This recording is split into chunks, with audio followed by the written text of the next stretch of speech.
পুনৰ লাওখোৱা বন বিভাগৰ আজব কাণ্ড স্থানীয় ৰাইজক হাৰাশাস্তি কৰাৰ অভিযোগ সীমা নিৰ্ধাৰণ নকৰাকৈ ম্যাদী পট্টাৰ মাটিত নলা খন্দাৰ অভিযোগ ৰাইজৰ স্থানীয় ৰাইজৰ লগত আলোচনা নকৰাকৈ গাঁৱৰ মাজেদি বৃহৎ খাল খান্দি ব্ৰহ্মপুত্ৰ নদীৰ লগত সংযোজন কৰাৰ চেষ্টা বন বিভাগৰ ম্যাদী পট্টাৰ মাটিত নলা খন্দাৰ অভিযোগ ৰাইজৰ কেইবাখনো ৰাজহ গাঁৱৰ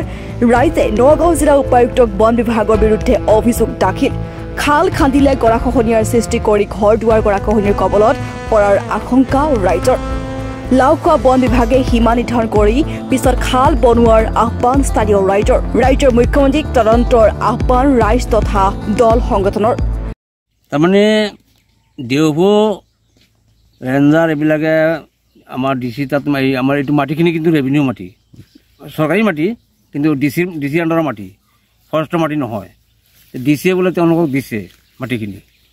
তে আমাৰ গাঁও আমি এই মাটিৰ বহুত বছৰ আমি খাজনাও ভৰিছোঁ এই মাটিটো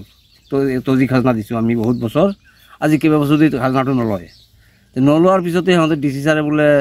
মাটিটো বোলে ফৰেষ্টক বোলে দি দিছে তে আমাৰ এই খালটো খান্দি দিলে নদীৰ পৰা যিটো খাল উলিয়াই আনিব বুলি দেখাই আছে তেনেকুৱা হ'লে মোৱামাৰি খলিয়ামাৰি ৰহামাৰিত খালটো নমাই দিব বুলি কৈ আছে দেওভো ছাৰে কৈ আছে সিহঁতে পেনা চেনা এইবিলাক বিলৰ পানী নমাই দিব কিন্তু আৰু চেঞ্চুৰী ক্ষেত্ৰত যদি হয় চেঞ্চুৰীৰ ক্ষতি হ'ব জীৱ জন্তুৰ পানীখিনি যদি ওলাই বিল শুকাই যায় জীৱ জন্তুৰ পানী ক'ত খাব চৰাই চিকিয়ে ক'ত পানী খাব তে সেইটো চিন্তা কৰা নাই তেওঁলোকে প্লেন প্ৰগ্ৰাম বনাইছে মানে খালটো খান্দিব লাগে এই গাঁৱটো উঠাই দিব লাগে মুঠতে গৰাখহনীৰ কপালত পৰি গাঁৱটো উঠাই দিয়ে তেওঁলোকৰ ডিপাৰ্টমেণ্টৰ প্লেন হ'লেও এইটোৱে আমি যিটো সন্দেহ কৰি আছোঁ গতিকে আমি সেই কথাখিনি আমি ডিচি ছাৰকো জনাইছোঁ লিখিত জনাইছোঁ চাৰ্কুল অফিচাৰকো জনাইছোঁ আমি পেপাৰে পত্ৰও দিছোঁ তে আজি আপোনালোকৰ লগতো কৈ আছোঁ যে আমাৰ চৰকাৰৰ ওপৰত এইটোৱে নিবেদন যে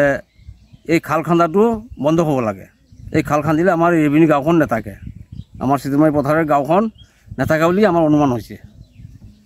এইখিনি আমাৰ মানে চৰকাৰৰ ওপৰত এইখিনি ক'ব লগা যে এই খালটো যাতে নকৰে দেওবজাৰে কৈছে খান্দিবই এইটো কি কৈছে খান্দিবই তেওঁলোকৰ খান্দিবই এইটো ডিচি ছাৰে মাটি দিছে আমি প্ৰশ্ন কৰিছিলোঁ যে এইটোতো আপোনালোকৰ মাটি নহয় খান্দক যদি আপোনালোকৰ মাটি দি খান্দক ফৰেষ্টে দি খান্দক তেওঁলোকে নহয় ডিচি ছাৰ সেইটো আপোনালোকৰ ডিচি ছাৰক কওক এইটো আমি ক'ব নোৱাৰোঁ ডিচি ছাৰে আমাক দিছে আমি এইটো খান্দিম এইখিনি ক'লে দেওভো ছাৰে চিতলমাৰী পথাৰ ৰাইজৰ অভিযোগ মতে আমি অসম সংখ্যালঘু সংগ্ৰাম পৰিষদৰ এটা সজাতি দল আজি আমি সৰ্বজনীন তদন্তৰ কাৰণে আহিছিলোঁ মোৰ লগত সংবাদ দিছে আমাৰ কেন্দ্ৰীয় সমিতিৰ সন্মানীয় কাৰ্যকৰী সভাপতি আবু বকৰ ছিদ্দিক ডাঙৰীয়া জিলা সমিতিৰ সভাপতি সম্পাদক প্ৰমুখ্যে মোৰ লগত দৰং জিলাৰ পৰা অহা আমাৰ কেন্দ্ৰীয় সমিতিৰ সন্মানীয় উপসভাপতি জিলা সমিতিৰ সাধাৰণ সম্পাদক আব্দুৰ ৰহিম আহমদ ডাঙৰীয়া সভাপতি নুৰ মহম্মদ আলী ডাঙৰীয়া আমি আহি আজি ৰাইজৰ মানে দাবী মৰ্মে গোটেইখিনি অঞ্চল আমি ঘূৰি পকি চালোঁ ইয়াত এটা কথা আমি দেখিবলৈ পাইছোঁ যে চিতলমাৰী পথাৰ যিখন গাঁও সেই গাঁওখন আচলতে ৰেভিনিউ গাঁও সেইখন গাঁৱৰ গোটেই মাটিবিলাক ম্যাদী পট্টাৰ মাটি থকা স্বত্বেও বন বিভাগে অন্যায়ভাৱে এটা কাম তেওঁলোকে কৰিছে আমাৰ দৃষ্টিগোচৰ হৈছে যে ইয়াত তেওঁলোকে যিখন মানে ড্ৰেইন খান্দিছে তেওঁলোকে যিখন নলা নিৰ্মাণ কৰিছে সেই নলাখন তেওঁলোকে এনেকুৱাভাৱে নিৰ্মাণ কৰিছে চৰকাৰী মাটি বা ফৰেষ্টৰ মাটিত এৰি থৈ তেওঁলোকে একেবাৰে ম্যাদী মাটিৰ মানুহৰ ঘৰ দুৱাৰ আছে হয়তো 2 ফুট ওপৰতে মানুহৰ ঘৰ আছে সেই ঘৰৰ কাষেদি তেওঁলোকে ড্ৰেইনখন খান্দি লৈ গৈছে বাৰিষা কালত যেতিয়া নেকি প্ৰচুৰ পৰিমাণে সেই নলাৰে পানী আহিলে কিন্তু সেই যি ম্যাদী মাটিত থকা ঘৰ বাৰীবিলাক খহিয়াই নিব এইটো এটা সাংঘাতিক চক্ৰান্ত মানে জিলা প্ৰশাসন বা ফৰেষ্ট ডিপাৰ্টমেণ্টে মিলি কৰিছে গতিকে আমি মাননীয় মুখ্যমন্ত্ৰীক আৰু জিলা প্ৰশাসনৰ মাননীয়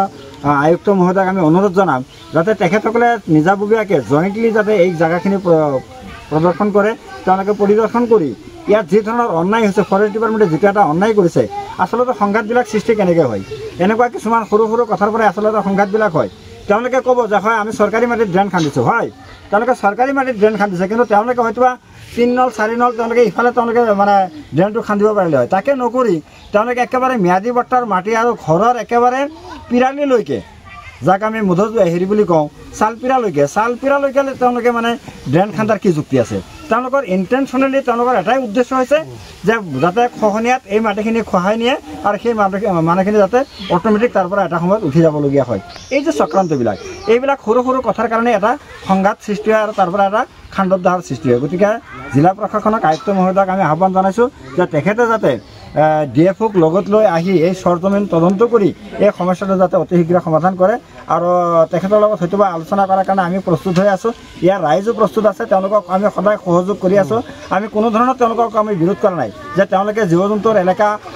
মানে হেৰি কৰি আমাক ৰাইজক জনবসতি কৰিবৰ কাৰণে বহাব লাগে সেই কথাটো আমি কেতিয়াও দাবী কৰা নাই আমি কৈছোঁ মানুহখিনি যি ধৰণে আছে য'ত যেনেকৈ আছে তেনেকৈ থাকিব লাগে আৰু পূৰ্বৰ পৰাই যেনেকৈ ফৰেষ্ট চলি আছে বন্যপ্ৰাণীবিলাকে যেনেকৈ মানে অহা যোৱা কৰি আছে চলা ফিৰা কৰি আছে ঠিক তেনেকৈ চলক যাতে বন্যপ্ৰাণীৰো যাতে কোনো ধৰণৰ ব্যাঘাত নজন্মায় বা এই মানুহখিনিৰ যাতে বসবাস কৰাত যাতে তেওঁলোকৰ কোনো ধৰণৰ অসুবিধা নহয় আৰু এই মানুহখিনি কৃষি প্ৰধান অঞ্চল এইবিলাক আচলতে কৃষিৰ ওপৰত তেওঁলোকে নিৰ্ভৰ কৰে তেওঁলোকে বিভিন্ন ধৰণৰ পশুপালন কৰে মহ গৰু এইবিলাকৰ ওপৰতেই তেওঁলোকে জীৱিকা নিৰ্বাহ কৰে যদি এইখিনিক যদি মানে কৰিবলৈ দিয়া নহয় তেনেহ'লে এই মানুহখিনি খাদ্য সংকটত ভুগিব দেশৰ কাৰণে এটা সাংঘাতিক ধৰণৰ এটা মানে অসুবিধাৰ সৃষ্টি হ'ব গতিকে এই মানুহখিনি যাতে নিৰাপত্তা দি তেওঁলোকক যাতে জীৱন জীৱিকা যাতে কোনো ধৰণৰ ব্যাঘাত জন্মোৱা নহয় তাৰ কাৰণে জিলা প্ৰশাসনে ব্যৱস্থা লোৱাৰ কাৰণে আমি অসম সংখ্যালঘু সংগ্ৰাম পৰিষদে তেখেতসকলক বিনম্ৰভাৱে আমি আহ্বান জনাইছোঁ জুৰিয়াৰ পৰা নাজিমুদ্দিনৰ ৰিপৰ্ট এনি লাইভ